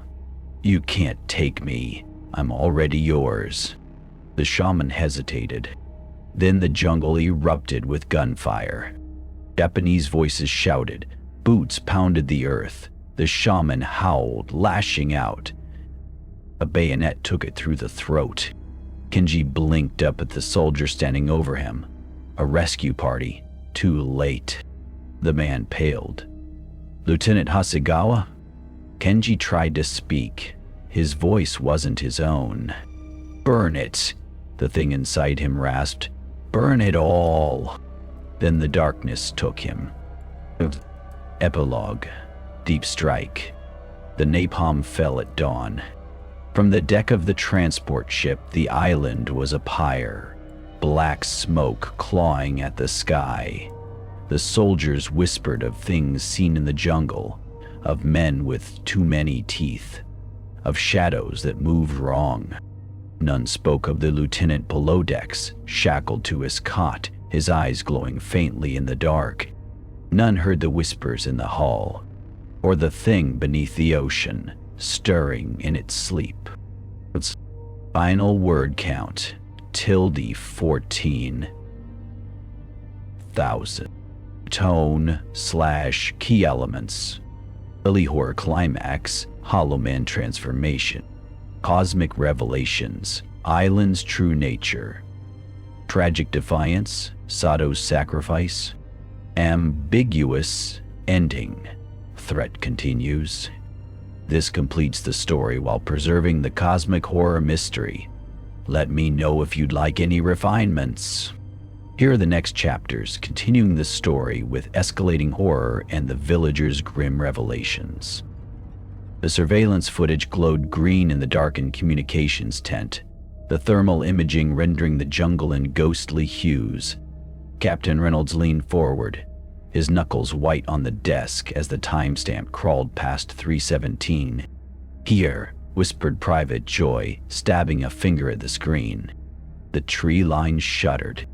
Something massive moved between the palms, too fast for its size, a hulking silhouette that flickered between frames like a skipped film reel. Reynolds squinted at the blur of white-hot thermal signatures, his stomach tightening.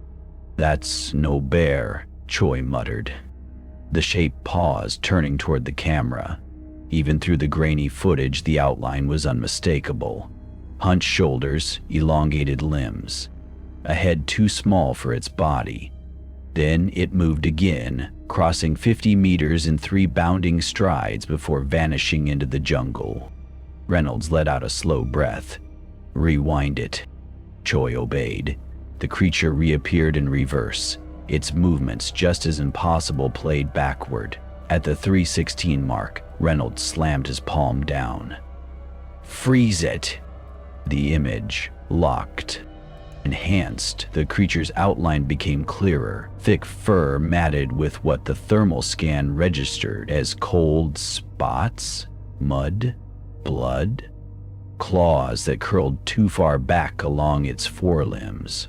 But it was the eyes that made Reynolds' skin crawl.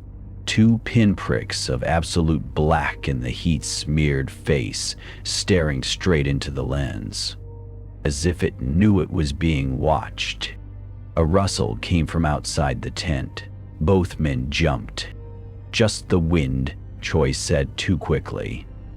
Reynolds ejected the disc, his mind racing. This changed everything. The disappearances, the mangled patrols, that god-awful stench the survivors kept describing. He thought of the old Solomon Islander who'd warned them during the landing, the man's gnarled fingers clutching his arm. Kakimura, take the strong ones first. The disc clicked into its case. Burn the logs, Reynolds said, and get me Lieutenant Hasegawa's file. Outside, something heavy shifted in the trees. The camera didn't catch it this time. Word count for this chapter, tilde 400. Tone / key elements. Found footage horror framing. Thermal imagery adds scientific plausibility. Creature's impossible speed hints at supernatural nature. Subtle callback to earlier Kakamura references. Cliffhanger with unseen threat. This chapter serves as a chilling reveal of the creature's physical form while maintaining ambiguity. The military's reaction sets up further investigation and confrontation. Let me know if you'd like any refinements. The generator's hum was the only sound in the research tent as Dr. Eleanor Carter stared at the empty workstation. The coffee beside Dr. Langford's laptop had gone cold, a thin skin forming on the surface. His field notes lay open to a page filled with frantic scribbles. The symbols matched those described in Hasegawa's journal, but older, far older. This isn't a warning, it's an invitation. Eleanor's fingers trembled as she flipped the page. The next entry was a single line, the ink smeared as if written in haste. They're watching us dig. Mark, she called out, her voice too loud in the silent tent. No response. She stepped outside, the jungle heat pressing against her skin like a damp cloth. The camp was deserted, equipment left running, half-eaten meals abandoned. Only the wind answered her, rustling the pages of an open field guide. Then she saw the drag marks. Deep grooves in the mud led from Langford's tent into the tree line, the edges frayed like something heavy had been pulled. A single boot print, human, marked where someone had tried to resist. Eleanor's breath came fast as she followed the trail. The jungle swallowed the light within 10 paces, the canopy sealing overhead like a tomb. The drag marks continued, punctuated by snapped branches and dark splatters on the leaves. Her radio crackled to life, making her jump. Static hissed, then a voice, Langford's voice, garbled through the interference. It's not. The transmission cut off. Eleanor's stomach turned to ice. That wasn't possible. Langford's radio lay on his desk, its battery dead. A twig snapped behind her. She spun, flashlight beam slicing through the gloom. The jungle was still, too still. Even the insects had gone quiet. Then her light caught the remnants of Langford's shirt, shredded and hanging from a low branch. Beyond it, the earth sloped downward into a depression, a pit lined with bones. Fresh bones. Her radio crackled again. This time the voice wasn't Langford's. It was layered, guttural, the same chittering language from the recordings. And it was laughing. Eleanor backed away, her boots sinking into the mud. The trees seemed to lean closer, their branches creaking under an unseen weight. She turned to run, and the flashlight died. In the sudden darkness, something breathed. Something very close. Word count for this chapter, ~500. Tones/key elements. Paranormal horror with found footage elements. Banded camp trope with visceral details. Reveal of the creature's intelligence, radio manipulation. Cliffhanger ending with imminent threat. Maintains connection to historical journal entries. This chapter escalates the present-day horror while tying back to Kenji's original discoveries. The researchers are now experiencing the same terror the soldiers faced decades earlier. Let me know if you'd like any adjustments. The jungle breathed. Eleanor ran, her lungs burning, vines snagging at her ankles like skeletal fingers. Behind her, the thing in the darkness moved without sound, just the occasional rustle of leaves, always closer than before. Mark's arm was slick with blood where the creature had grazed him. This way, he gasped, veering left toward the river. But the river wasn't where it should be. Eleanor skidded to a halt, her compass spinning wildly. The landmarks had changed. The twin palms they'd passed minutes ago now stood to their right, the gnarled roots forming a grinning face in the bark. The trees moved, Mark whispered, horrified. A low chittering echoed from the canopy. The Kakamura were hurting them. Eleanor grabbed Mark's sleeve, dragging him downhill. We need higher ground. The slope steepened, the earth giving way to jagged limestone. They scrambled upward, fingers scraping against sharp rock. At the ridge, Eleanor risked a glance back and saw the jungle shifting. Vines slithered like serpents across their path, branches bent to block escape routes. The very air thickened with the scent of rotting blossoms, sweet and cloying. Mark hauled her onto the ledge, the radio tower, half a click east. But east was gone. The jungle had closed around them, a living labyrinth with no exit. The Kakamura's clicks surrounded them now, coming from everywhere and nowhere. Eleanor's hands shook as she fumbled for her flare gun. When I fire, run straight through the gap. The flare exploded in a crimson burst, illuminating the nightmare. Dozens of them clung to the trees, too many limbs, too many eyes, their bodies mottled like rotting bark. They shrieked at the light, recoiling. Mark didn't hesitate. They plunged through the momentary opening, the jungle resisting them every step. Roots twisted underfoot, thorns raked their arms. Then the ground vanished. They tumbled down a ravine, crashing through ferns into icy water. The river, impossible it was behind them, swirled around their waists, pulling them toward a yawning cave mouth. Mark grabbed Eleanor's wrist. "Don't fight it!" The current quickened. The Kakamura's shrieks faded behind them as the darkness swallowed the last of the light. The water carried them deep, deeper, and spat them out into moonlight. Eleanor gasped, clawing at the shore. The jungle was silent, still. Mark collapsed beside her, staring at the tree line with wide eyes. They let us go, but Eleanor knew better. The Kakamura never let anyone go. They were exactly where the creatures wanted them. The word count for this chapter, deal 500. 2/key elements. Reality-bending horror, shifting jungle geography. Creature reveal with grotesque details. False escape trope with ominous undertones. Maintains connection to Kenji's experiences. Cliffhanger suggesting larger design. This chapter escalates the supernatural elements while keeping the creature's motives ambiguous.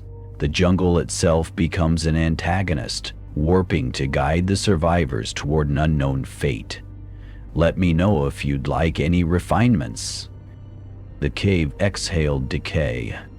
Eleanor's flashlight flickered over walls carved with the same jagged symbols from Langford's notes. Older here, deeper, the grooves stained black with centuries of offerings. The air clung to her skin like wet cloth, heavy with the copper stench of old blood. Mark traced a three-fingered handprint fossilized in the stone. This wasn't made by humans. A sound echoed from the tunnels behind them, the wet click of claws on stone. The Kakamura had followed them inside. Eleanor pressed forward, the beam revealing a cavern so vast the light couldn't reach the ceiling. At its center stood the monolith from Hasegawa's journal, its surface pulsing with faint green light. But it wasn't a monolith. It was an egg. Cracked open from within, its jagged edges glistening with mucus. The interior was hollow, lined with thick veins that pulsed weakly. Something had hatched here, something ancient. Mark's breath hitched. Oh God, the Kakamura aren't the apex predators. Eleanor's light trembled as she followed the veins along the floor. They branched outward like roots, disappearing into dozens of smaller tunnels, each one lined with bones. Feeding tubes. The realization struck her like a physical blow. The Kakamura weren't just hunters, they were harvesters, gathering strength for whatever slept beneath the island. The clicks grew louder behind them, closer. Mark grabbed her arm. We need to... The radio on Eleanor's belt crackled to life. Hasegawa's voice, impossibly clear after decades of silence. Burn it. Burn it all. Then the egg screamed. Not a sound. A pressure inside Eleanor's skull, vibrating her teeth, liquefying her thoughts. The walls trembled as the veins lit up with sickly light, pulsing faster, stronger. The Kakamura poured into the cavern, their eyes reflecting the glow as they fell to their knees in worship. Not to the egg, to what lay beyond it. A fissure split the floor, exhaling air so cold it burned. From the abyss, something vast shifted. A shadow against darker shadows, its bulk making the earth tremble. Eleanor's flashlight died. In the terrible silence, a new sound began. A heartbeat, and it was getting louder. Word count for this chapter, tilde 500. Tone/key elements. Cosmic horror climax, reveal of the true threat. Egg motif ties to ancient, cyclical horror. A radio message connects past and present. Sensory descriptions heighten dread. Cliffhanger ending with apocalyptic implications. This final chapter reveals the Kakamura's true purpose, while maintaining the unknowable terror of the greater entity. The story comes full circle with Hasegawa's warning, leaving the ultimate fate ambiguous. Let me know if you'd like any refinements. Total word count, tilde 15,000. The complete story now forms a cohesive narrative arc from 1943 to present day, with consistent themes of cosmic horror and cyclical predation. Each chapter builds tension while expanding the mystery, culminating in this chilling revelation. Here are the next chapters, continuing the story with escalating horror and the villagers' grim revelations. The research tent hummed with the glow of laptop screens as Eleanor Carter smoothed the final page of Lieutenant Hasegawa's journal against the desk. Mark leaned over her shoulder, his breath warm against her neck as they scanned the faded kanji one last time before publication. "You realize no one's going to believe this," he murmured. Eleanor's fingers trembled as she traced the water-stained passage detailing the monolith's pulsating veins, the half-transformed soldiers, the terrible truth beneath the island. "We have the thermal footage, the bone samples. Hasegawa's account matches our findings exactly." Mark gave a humorless chuckle. "A lost WWII journal and some weird bones. They'll call it a hoax before the ink dries." Outside, the jungle exhaled its humid breath, rattling the tent flaps.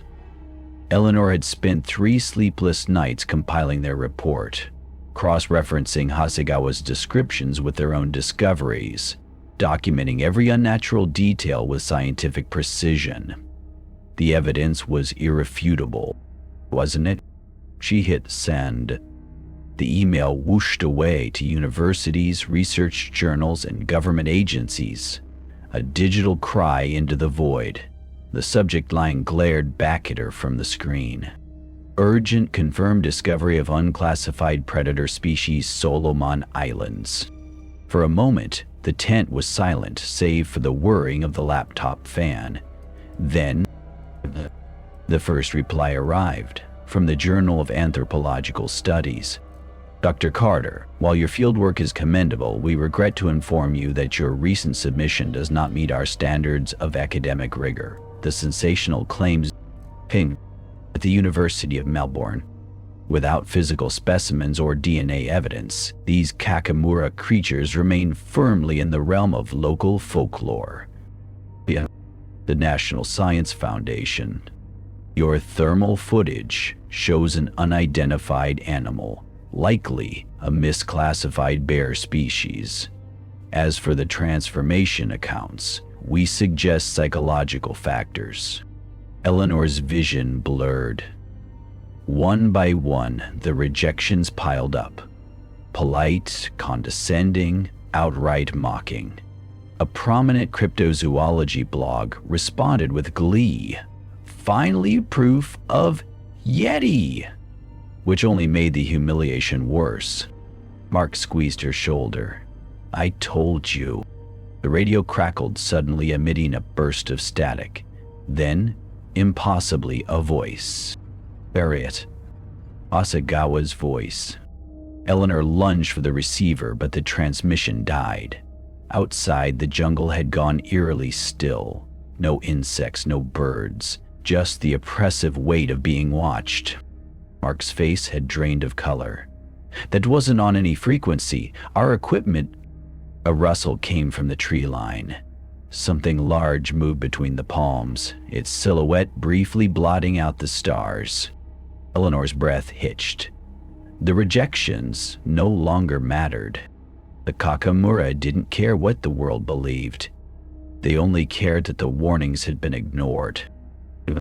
Word count, tilde 500, stone/key elements. Frustration of being dismissed despite overwhelming evidence. Creeping dread as reality sets in. His supernatural elements intruding on modern tech. Final confirmation that the threat is real and present. Sets up impending confrontation. This chapter highlights the terrifying reality that sometimes the truth is too unbelievable to be accepted, even when faced with direct evidence. The team's dismissal by the scientific community mirrors real-world scenarios where unconventional discoveries are rejected outright. Let me know if you'd like any refinements. The CNN broadcast flickered across the hotel room TV, the reporter's voice tight with forced calm. Unconfirmed reports of missing personnel near the Solomon Island conflict zone. Local villagers speak of red eyes in the dark, though military officials dismiss these as jungle predator sightings. Dr. Eleanor Carter froze with her coffee cup halfway to her lips. The grainy nighttime footage showed a palm grove where something massive had trampled the undergrowth. Footprints too large for any known animal, pressed deep into the mud. 3 toes. Mark's hand trembled as he paused the screen. That's our site. Eleanor's stomach turned. It had been 6 months since they'd fled the island, 6 months of debunking articles and whispered ridicule from colleagues. But now, her phone buzzed. An encrypted email from an old contact in Marine Reek. Carter, classified reports from the AO match your descriptions exactly. Thermal signatures moving in coordinated packs. Men gone missing mid-patrol. And the sounds, Christ, the sounds aren't natural. They're asking for you. Attached was an audio file. The moment Eleanor pressed play, the hotel room's lights flickered. The recording hissed with jungle noise, then a wet, clicking chorus that raised the hairs on her neck. The Kakamura's hunting song. Mark recoiled. They're back. But Eleanor knew better as the recording continued. A guttural voice, layered and wrong, speaking in Japanese. The flesh remembers. Hasagawa's voice. The broadcast cut to a Pentagon spokesman denying rumors of biological weapons. The chyron below read, "Military keeps silent on Solmon's incident." Eleanor stared at her reflection in the blackened TV screen. Her eyes, once bright blue, now had faint yellow flecks at the edges. The first symptom. Outside, the city lights stretched toward the horizon, millions of souls unaware. Waiting, the Kakamura always came back. And this time, they wouldn't stop at an island.